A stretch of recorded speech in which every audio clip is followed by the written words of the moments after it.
Go write a book.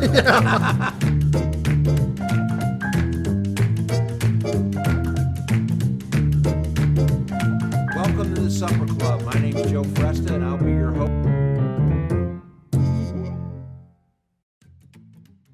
The Supper Club, brought to you by Mercy, transforming the health of our communities. Kuna Food Service, a family-owned tradition since 1918.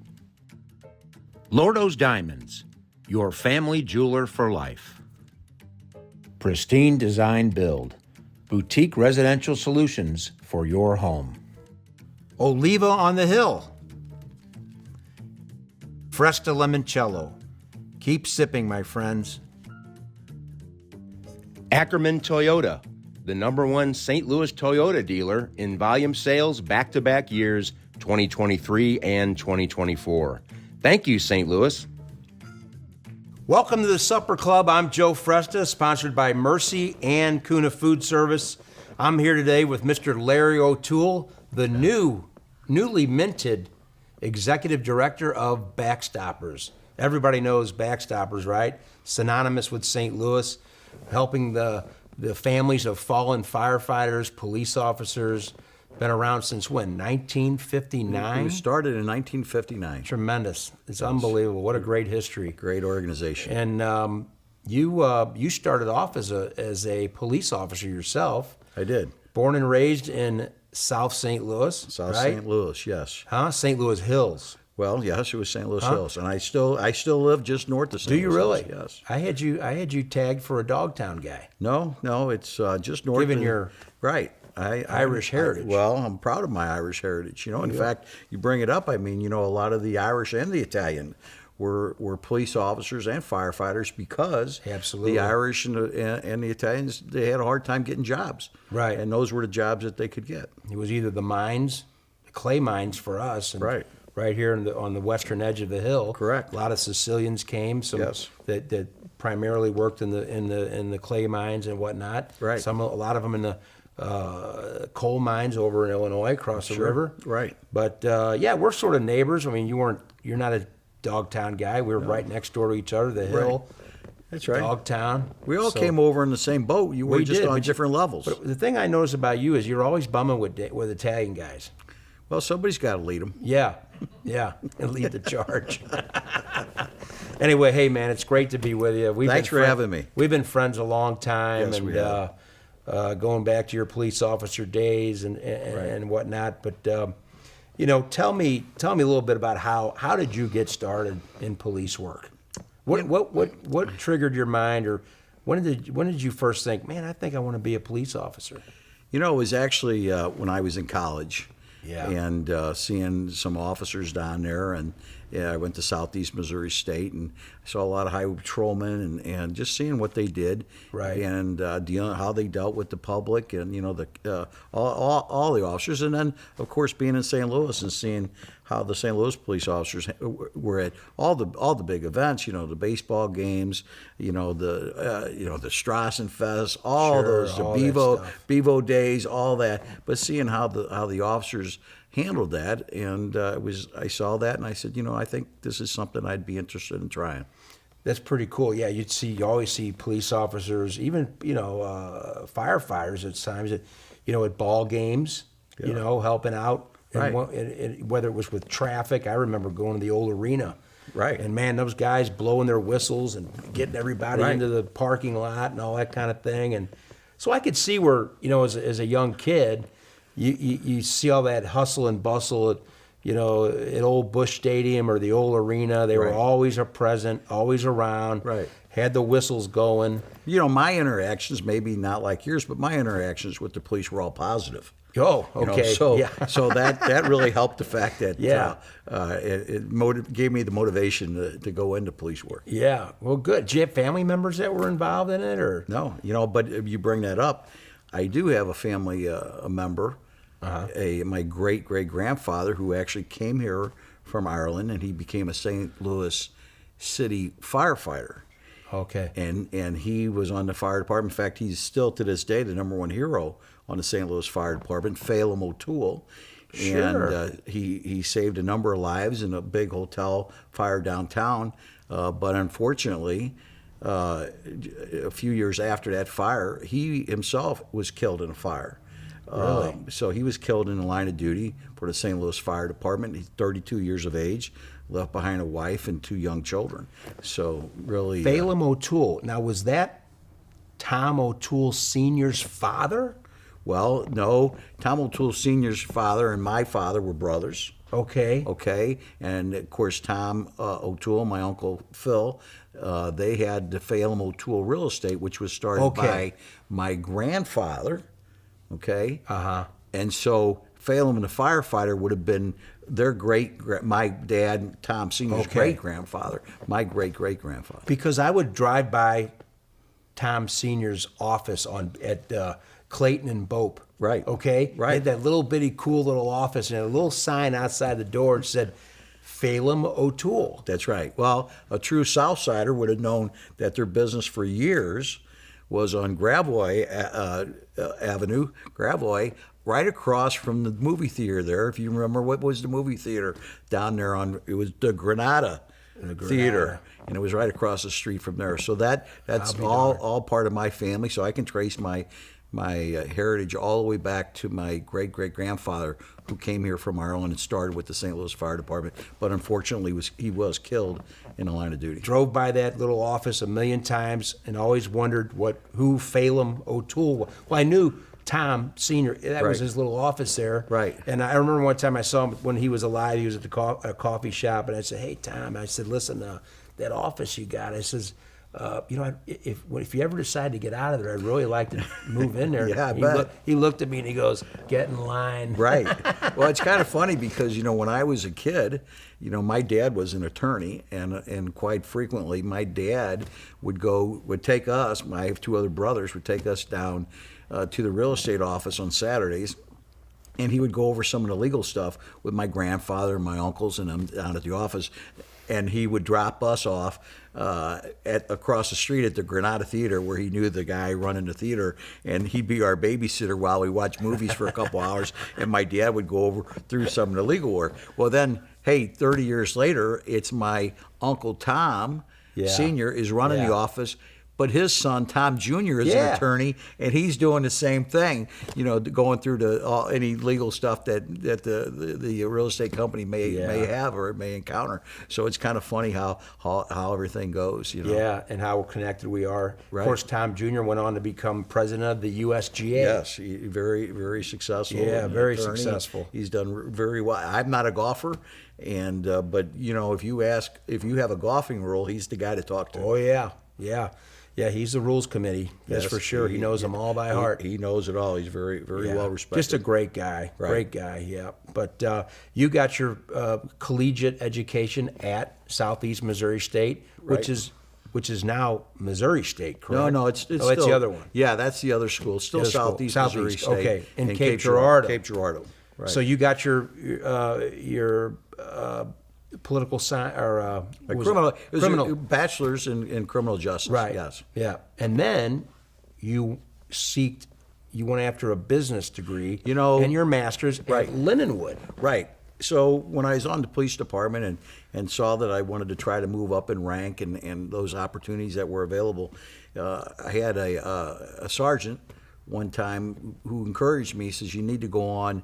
If you want to do well in the department, you're going to need to get a master's degree in order to really do this." And I said, well, okay, I'll go back and get my master's in criminal justice. Right. And he said, no. You go get a master's in business, because if you want to move up, you're gonna need to know audits and marketing and everything to do with business stuff, Right. because that's what you're going to deal with at the higher level of policing. And so I did. I went to Lindenwood University at nighttime, and I got my my MBA, my master's in business. That's wonderful. Yeah, you know what? That's what you and I have in common.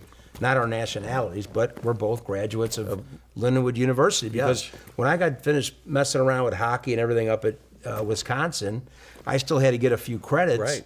And so I finished them up. I wanted to go back up there and, freeze my butt off and gain more weight eating cheese curds. Right. I was going to just finish up at Lindenwood. It was a Right. great, and it was Lindenwood College at that Right. time. It was just that small little atrium. It Right. was in a finished everything up there, and but ended up getting 2 degrees in business there. But yeah, and that's really grown to be a tremendous. Oh, it's a great Oh, that school. campus is Right. unbelievable. You know, they were so accommodating for police officers is that they came down at nighttime and to the classrooms at the police academy, and they put on classes at the police academy at nighttime for officers to continue their education.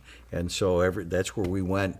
I don't think I had maybe one class maybe on the main campus. Sure. But all of our classes were held down at the police academy. Yeah, I'll be darned. And you had a mentor. You're thinking, I got to go criminal justice. And Right. you're thinking, he's going, oh, no. Because, really, in reality, everything's run like a business. It is. It is. Yeah, That whether was- it's a police yeah. department, fire department, Right. a restaurant, construction company. It's business, It's it's business. management, it's knowing some numbers, some finance, Right. all those things. And that was really probably one of the best pieces of advice that I got early on in my career. Right, and that helped you, that catapulted your career, ultimately becoming, correct me if I'm wrong, interim chief? I served in every rank on the police department, Okay. every rank, up to deputy chief, assistant chief, and interim police chief.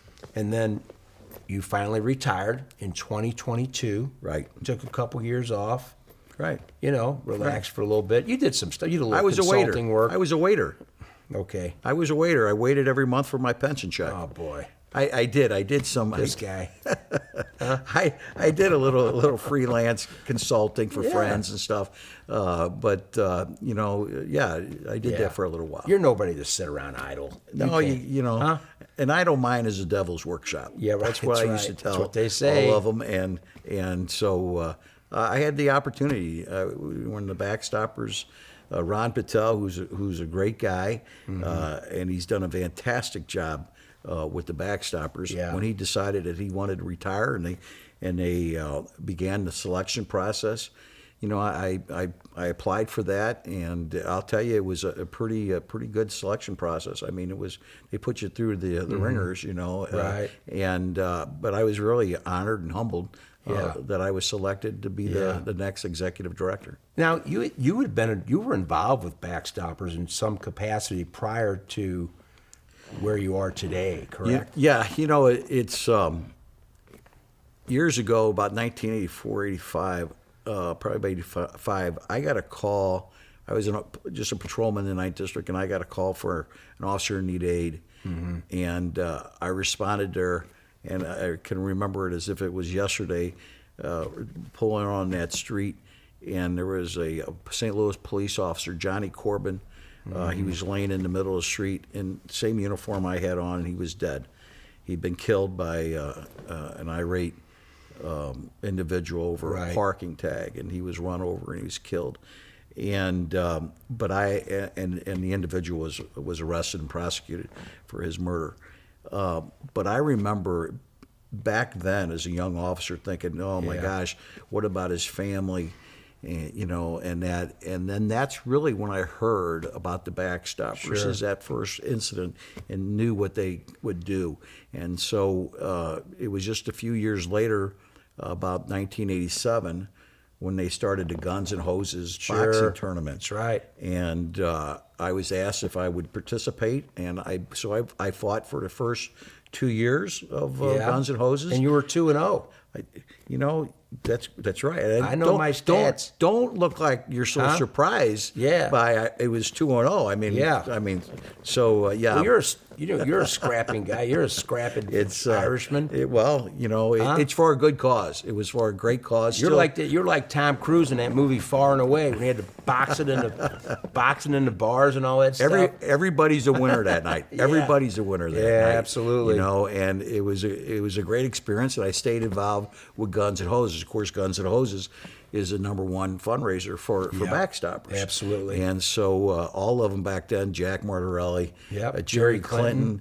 Merle Taylor, Sure. all of them, Bo Holly, who's Steve Holly's dad, they all were there and got this going. Got it and, going. And even today, David Stokes has stepped up, kept it going with Gray Eagle. He does a wonderful job. Steve Holly, I don't know how he does it, but he every year he does something different with it and keeps it going. But there's so many volunteers who keep that show rolling, and it's fantastic that it's still going strong today.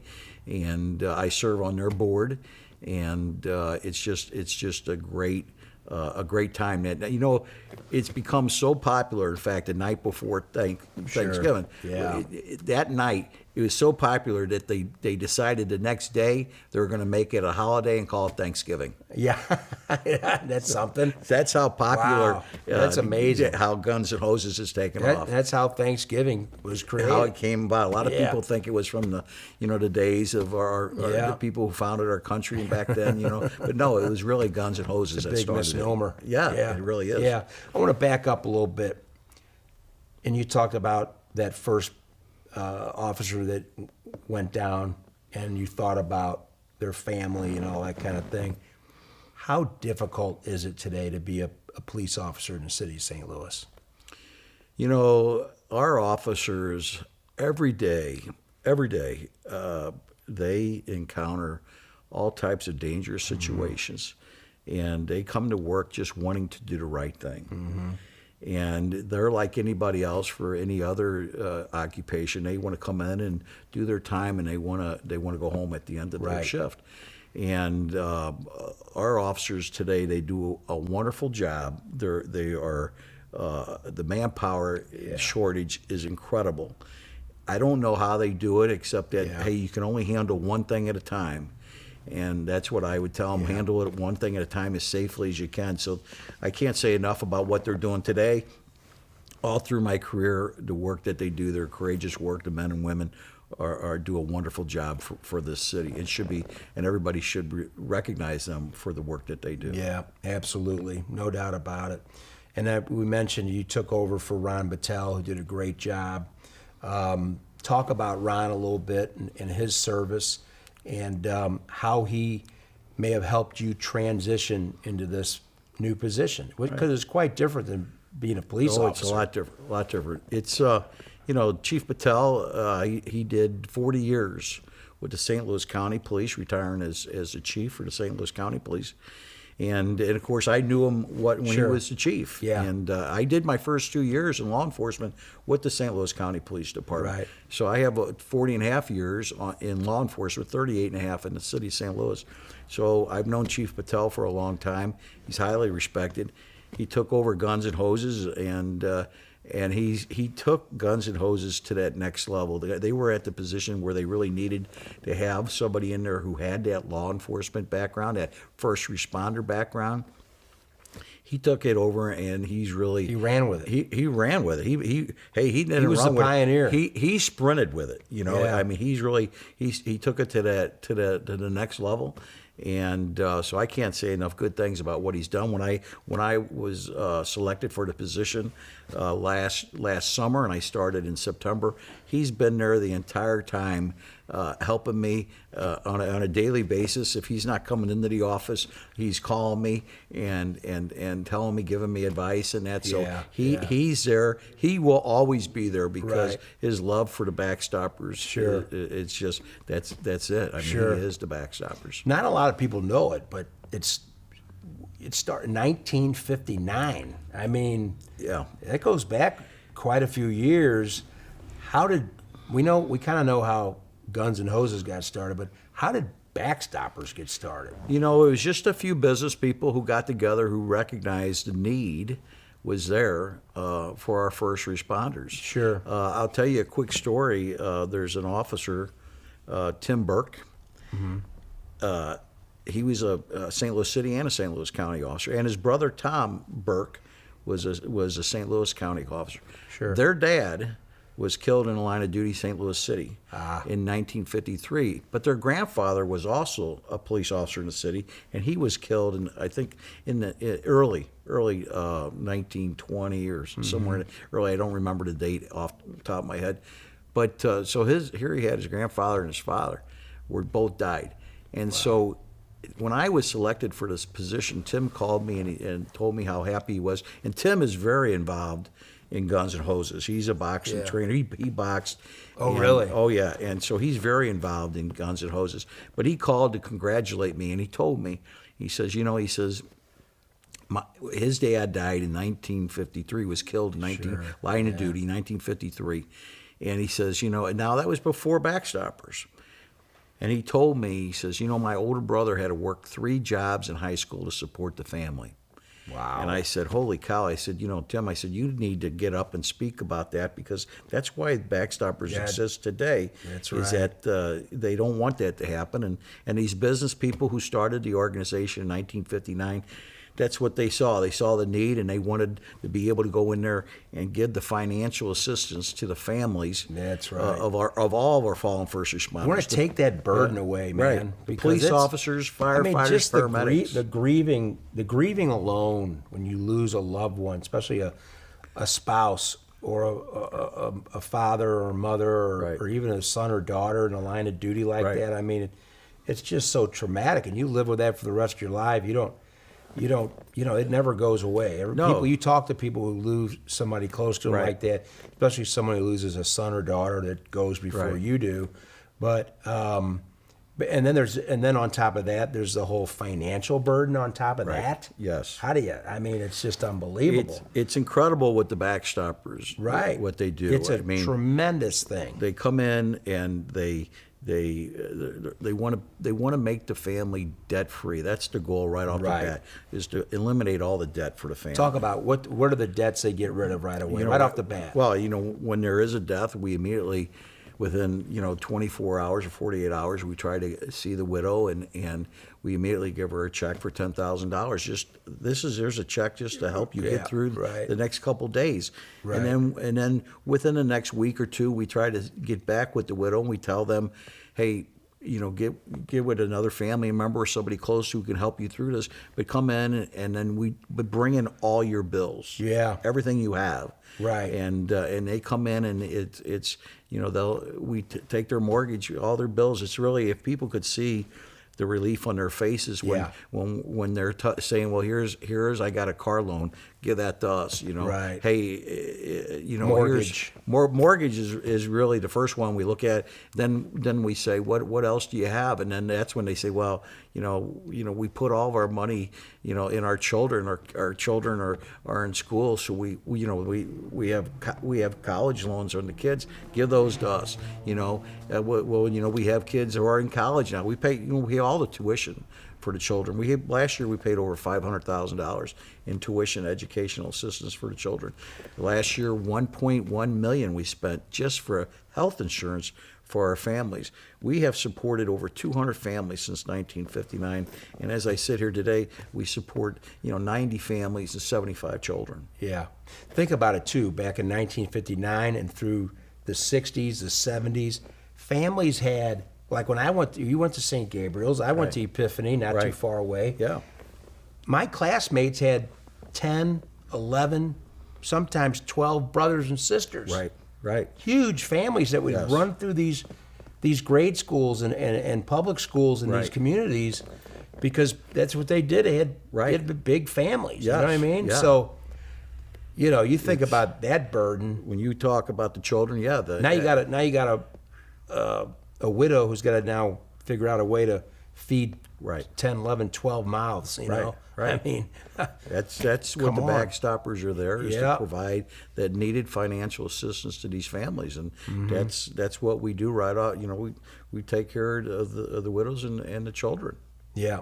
And then now let's talk. But you talked about Jerry Clinton. You talked about Jack Martorelli, great guy, knew Jack Yes. really well.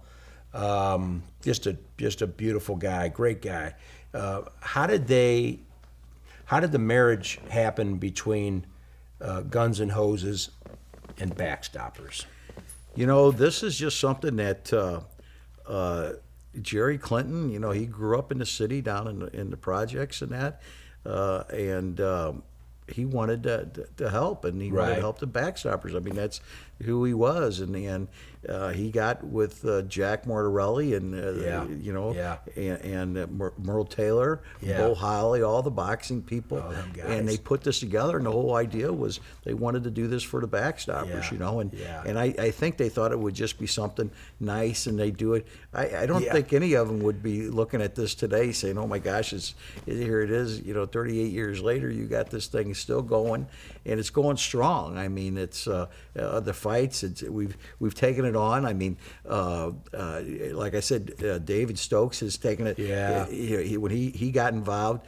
But he's been there now for 20 years. Wow. But there's been, we have MMA. We got Jesse Finney, who's another. He's a St. Louisan, and he has his MMA, and he brought that into Guns and Hoses, and he jumped. I mean, he didn't just step in; he jumped in. Yeah. And so he's a huge part of Guns and Hoses, and it's just how things continue to.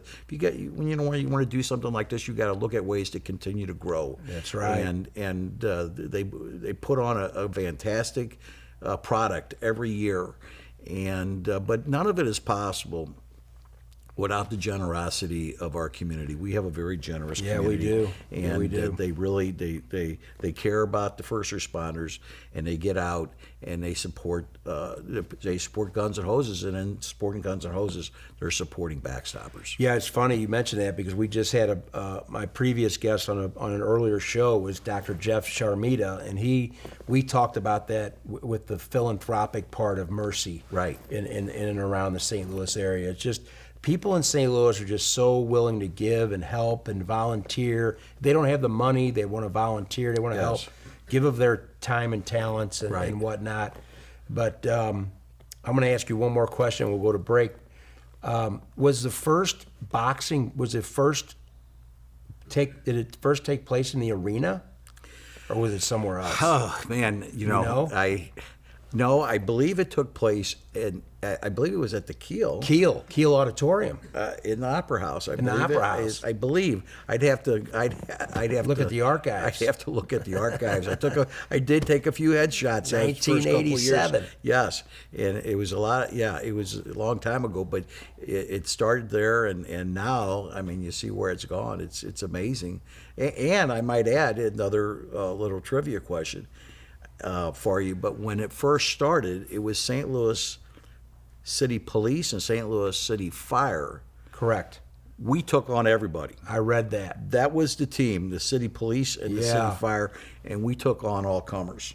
And I can't remember how many years later that we changed it because, of course, the City Police and the City Fire, we won every year, because we were a pretty tough team. You were the tough guys. You guys were from the mean streets. Right? That's Not right. to take away anything from the guys out in the county. No. They're all good. They're all good. Yeah. But but when the City Police and City Fire were together, we were pretty much unbeatable, But they separated it and made it police versus fire, and it's been hugely successul. And of course, when you look at it, like I said, everybody's a winner, particularly our families, the Backstopper families, because they benefit from so much of that.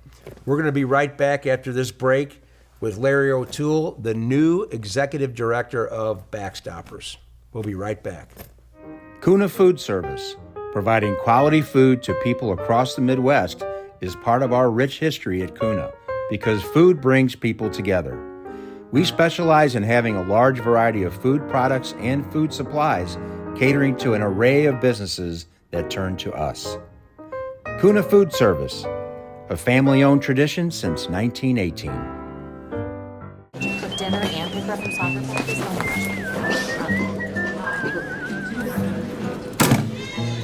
Take a number. I also took them to school. Nobody likes to wait. Mercy is eliminating the wait for great health care. Our online tools mean you can get the care you need now. Mercy Now. More of what you need now. Oliva on the Hill. It's Italy in the city. With exquisite old world charm, this ideal setting is perfect for your next special event, wedding, just having lunch, or enjoying Wine Down Wednesday and the Antique Market. Check it out, olivaonthehill.com. Lordo's Diamonds, your family's jeweler for life. Family owned and operated for over 70 years, specializing in engagement rings, fashion jewelry, gemstones, and in-house jewelry repair. Relaxed, friendly atmosphere, competitive pricing, and a selection second to none. Conveniently located just west of the Galleria on Clayton Road. Lordo's Diamonds, your family's jeweler for life. LordosDiamonds.com. Joe Fresta for Fresta Limoncello. My handcrafted small batch citrus liqueur is perfect for sipping or pouring in a cocktail. All natural, gluten-free, Fresta Limoncello is sold at Schnucks, Dierberg's, Straub's, Total Wine, and local restaurants. Fresta Limoncello. Keep sipping, my friends.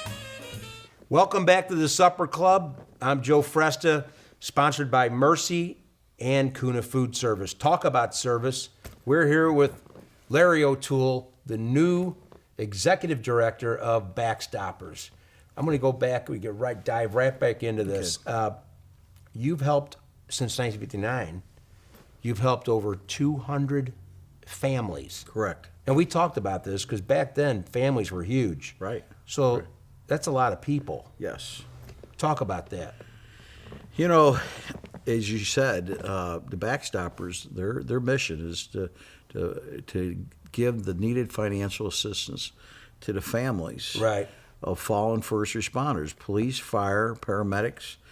And what a lot of people don't realize is we also take in catastrophically injured first responders. Talk about that, because people mostly think about just the fallen, Right. but there's also people who just Yes. they get hurt. You know, in 2004, they recognized there was a need for these first responders who were severely, catastrophically injured in the line of duty.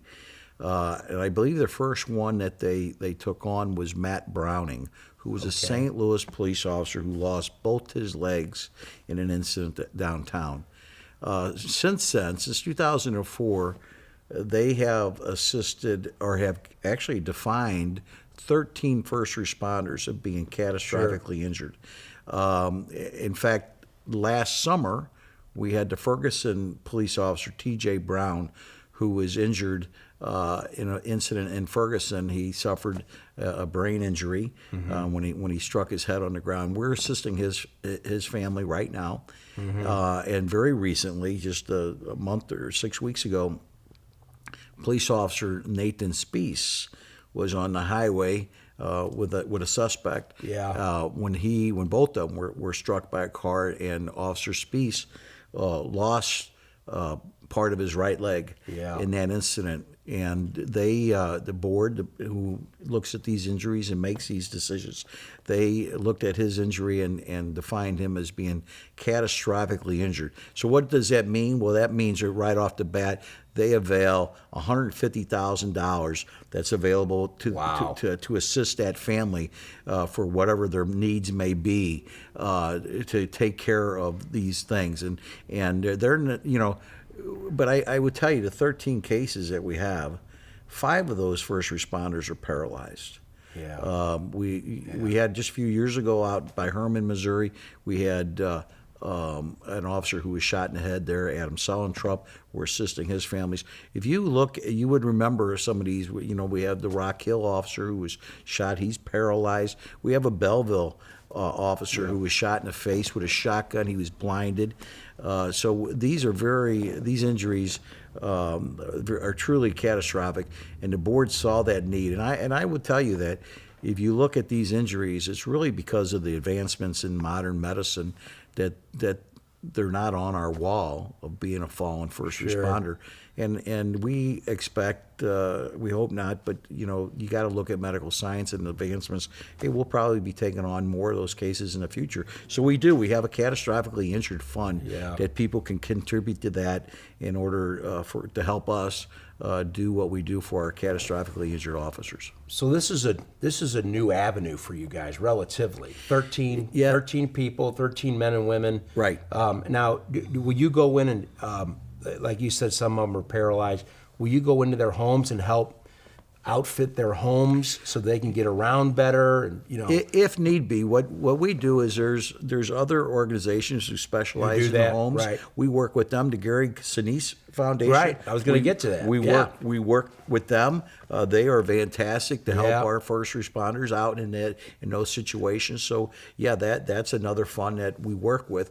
They do something a little bit different, and we take up the other part of that. But we have Ryan O'Connor, police officer in Arnold, who was shot in the head, so and he has a lot of issues with that. So we assist his family, and if we need to go over that $150,000, our board looks at that, and we present the issues to the board, and the board they'll make that decision if we need to do that, and we're giving some additional assistance over that $150,000 to some of our families. Yeah.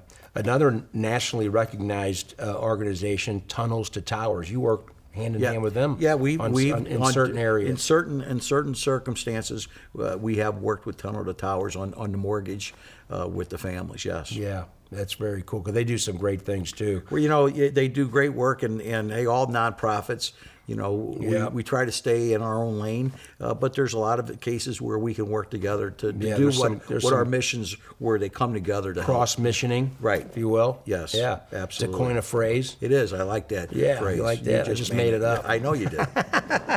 So a lot of people don't know this, but aside from the 18 counties that you serve in Missouri, you serve 10 counties in Illinois. Yes, people don't realize You're a bi-state deal. We have 28 counties. Yes, 18 in Missouri, 10 in Illinois. We have a large footprint. Yeah. Earlier this year, we had it was in March. In March, with on the storms in southeast Missouri, we had a volunteer fire chief in Whitewater, Missouri, Gary Moore, Chief Moore.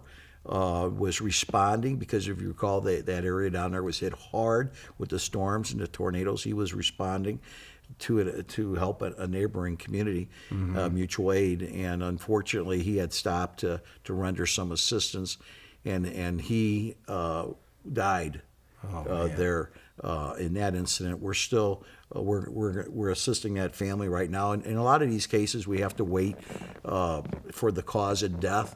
But it gets pretty apparent at the beginning that that he was on duty and he suffered these. We just need to have the exact cause of death. But we'll be assisting his family. And again, just a few days after that, we had another volunteer, very tragic, 16-year-old Chevy Gall out in Buford, Missouri.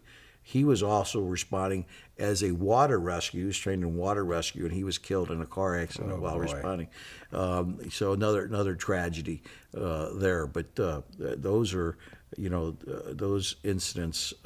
They're all of them are bad. They're all bad. Oh, yeah, well, and we're just it's rewarding to be able to do what we do. Mm-hmm. Absolutely. But more importantly, it's the right thing. It is. It's the right thing to do, and a lot of people out there to help you out. A lot of corporations, people, volunteers. It takes a team, a big team. In order to do what we do, it takes a lot of people, and it takes a lot of money. And we're fortunate again that we have a very generous community. But we have, like I said, and as we mentioned just a few minutes ago, we have a large footprint. Right. We go all the way down to Sikeston, Missouri. Mm-hmm. We go all the way north, to up to Lincoln County and Troy, just out by Bowling Green. We go over to Carlisle Lake. Yeah. We go all the way west, Warren County. We go out to Rolla down there. So we have a large area. And if you just think of 28 counties and number of first responders in those counties, we have a lot of first responders. 18 counties in Missouri. Does that cover all of Missouri? No. That's just basically. Are there the plans eastern. for you to just do you work with anybody in Kansas City? Kansas City has a similar group. Do they? Yes, Okay. they have a similar group. There's another a group out in mid-Missouri. They handle kind of the right by the lake in that area. Sure. There's also an organization called the Masters, which they only handle Missouri State Highway Patrol officers, but they're there, and we would work with them if there would be a death of a state trooper. Sure. So there are some other organizations. Not too many of them do what we do. Right. They may do a little bit. They may take care of the mortgage. Sure. Very few of them do where we offer this type of assistance to these families. The children, they don't age out with us until they're 26 years of age. Right. So as we said, hey, this is it's a heavy lift when you take care of these children all the way through graduate school in many cases. Back to the catastrophic arm of your organization, do you have a special committee that sits down and looks at this case by case to see if it warrants? I mean, I can't see why it wouldn't. Right. You know what I mean? But is there a separate The Backstoppers like a or do all of you guys just sit down and women just sit and do it, or is there just a separate committee? No, like in many organizations, many businesses, we have committees. Yeah. And there's a family committee that would look at these. They look at all the deaths and they look at the catastrophically injured deaths. The board makes the decision on whether a first responder is catastrophically injured, if that's going to meet that category. Once they meet that category, then all those issues pertaining to that will go through the family committee to see what type of assistance we would render. And the family committee is very similar to when an officer or a first responder dies in line of duty. We'll meet with the family. We went to see Nathan Speece. When he was in Lawrence Hospital, when we went up to see him, we presented him a check there in the hospital, and then we met with his family 2 weeks after that. And we meet with we're in constant contact with T.J. Brown's brother, who keeps us apprised of what's going on with his treatments, et cetera, and any needs that they may have. Yeah, there's another young man you met recently, DJ. Who was recognized it wasn't a State of the Union, but it was it was an address to Congress. DJ Daniel, he was. Yeah. It was a lot of people probably remember him. Right. He was recognized by President Trump during the State of the Union address, and his father, who's a fantastic role model for fathers. Boy, I'll say. His father, their goal was to set a Guinness record of being sworn in by as many law enforcement agencies. And, of course, the Secret Service, they stepped up right off the bat, and they swore him in as an agent. Here in St. Louis, Major Runge from Berkeley Police Department got a hold of him and brought him to St. Louis.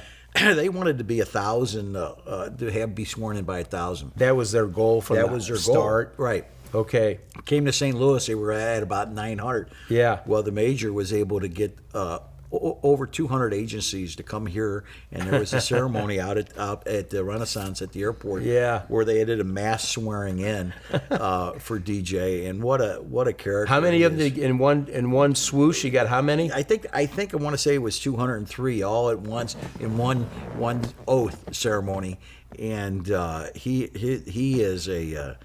is quite a card. Young guy. Quite the personality. He really. I mean, it's unfortunate what he's gone through, but he is really a strong individual. He really is. His father is, I can't say enough good things about his father. Yeah. But DJ is definitely he's done a lot, and I think he's helped the policing profession, and it was an honor. We went out there, and I presented him with an honorary membership to the Backstoppers, and gave him one of our bars or ribbons that they can wear. Our first responders wear on their uniforms, and he put it on his uniform. So it was a great event. I saw that photo of you and him on your website, and. He's just a guy's a special person. He's 14 years old. He's got brain cancer. Right. And not a great outlook for him.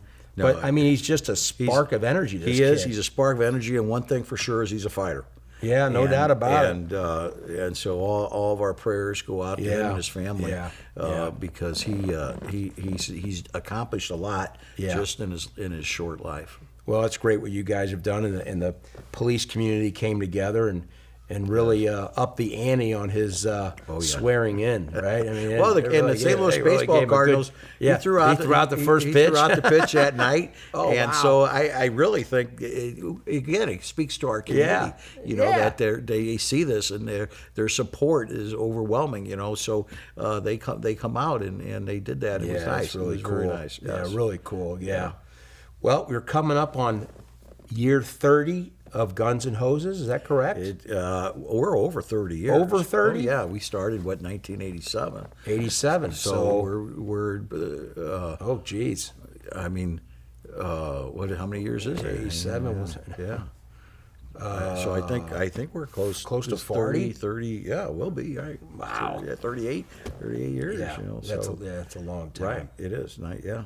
And you guys have just, I mean, they just become synonymous with you guys. It's And yes. It's you a, know, it's a partnership, but I don't know why you guys should just meld together. I think it's time. But you know, a great event the night before Thanksgiving. They packed the Enterprise Center Right. for a great cause. And do women box too? We've had a number of women fighters. Oh, you know, okay, good. boxing, and I think we've had some MMA matches as Oh, well. really? And Wow. you know, yeah, no, they're a big hit. You know, so and we have I'll tell you what. Wait a minute. Wait a minute. Hold on. I'm telling you what, you do not want to mess with the these police, women fighters. the police and firefighters do an MMA style. Yeah. Oh, yeah. Yeah, that's where Oh, no. Jesse Finney has taken us to that next level Oh, my with Guns gosh. N' Hoses. That he oversees that portion, the MMA portion. Now there's got to be some rules there. Oh, well, they have. These are regular rules. Everybody, the regular rules that are in. Well, I know what MMA. the regular rules are. They try to kill each other. You guys can't have that event like that. We wanna- Do they wear headgear? In the MMA no, style? No, they don't. They don't Really? wear headgear. Yeah, I mean, I'm not. I don't know the MMA rules. You know, like I don't think there are any rules. No, That's my point. There are no. It's really you got to be in good shape for that. And Jesse Finney, who sponsors a lot of these MMA matches throughout the country, and he knows what he's doing there, and he's really brought that up to the next level. He like I said earlier, he jumped into Guns N' Hoses with both feet, and he's ready to roll. And he is a huge supporter of all of our first responders, and it shows with what he does with Guns N' Hoses. And, Well, and you know what? He's been a great job. As long as it helps raise money and nobody gets killed in there, Right. I'm cool with it. Right. Okay? I don't want anybody to get hurt. No, I've watched some of them MMA matches, and it's it's tough. It's tough. It's but not they- for the faint of heart. No, let me it's tell not. you. It's not. Yeah. We'll sign you up. Yeah, Get no, you in there next year. No, that's not going to happen.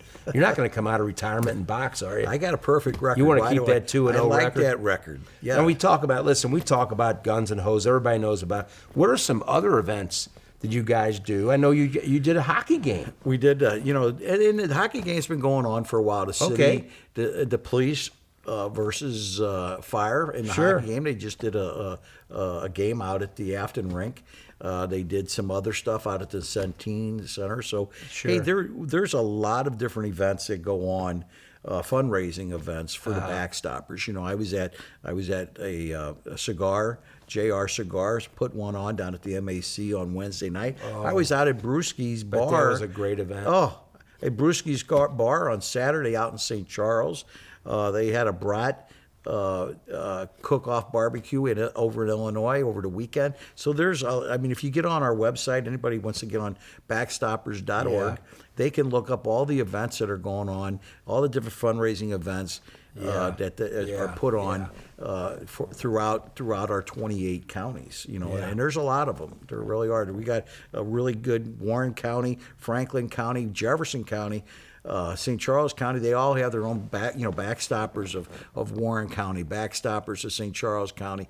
All of them are all part of us, and they do a lot of different events, and they're a lot of fun.